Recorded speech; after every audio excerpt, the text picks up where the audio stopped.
大家好啊！上一個小知識咧，就同大家講呢個橫掃千軍啦。咁橫掃千軍咧，係嗰支紅棍咧係喺底部嘅，喺底部嘅。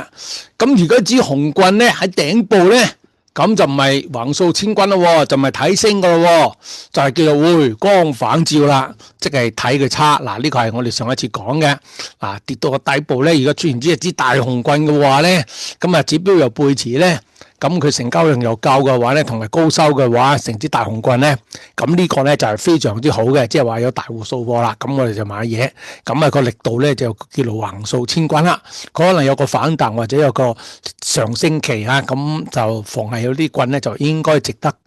跟入買貨嘅。咁但係如果係高位就唔同喎，喺高位就唔係咁睇喎，好似而家呢個例子咁樣，係啊就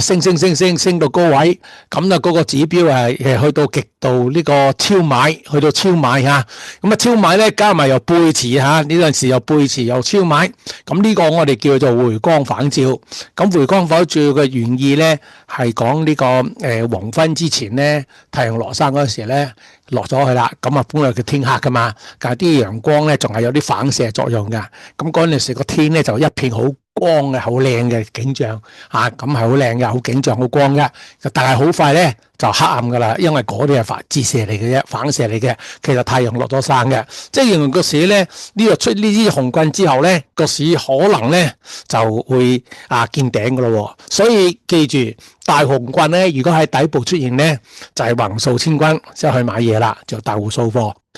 咁大家都掃貨，但係如果升到一個極高嘅地方咧，係出現咗大家好樂觀去買嘢啊！呢個現象即係好樂觀去買嘢，散戶去追貨，咁大戶咧就有機會派貨啦，就咁啊俾晒啲貨你，咁佢嘅成交量咧，我哋叫天量啊，好似而家呢個例子咁，個成交量大過以往嘅，最大噶啦前邊要列成個升段咧，佢冇咁大嘅，佢最大嘅，呢種叫做天量。咁呢啲咁嘅情況咧，大戶咧就有機會出貨啦，咁提防見頂，所以呢啲咁嘅大紅棍咧，千祈就唔好追咯，即係冇追嚇，呢個冇追好易中招噶，10次着到8次都會中招噶即係買得太高啦，唔止太高啊，係俾人哋出貨咧，係乘機俾咗你噶。呢陣時嘅市場咧一片樂觀嘅，咁呢個我哋叫做即係人咧，好似形容人死之前咧精一精神咁樣，叫做回光返照咁所以呢個係一個向淡嘅信號嚟嘅，非常之差，成交亦都非常之大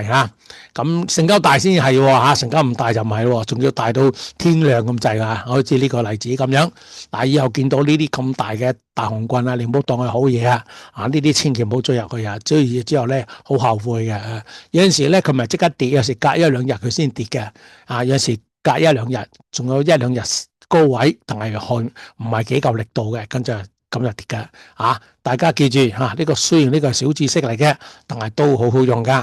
好，大家就學住咁多先，拜拜。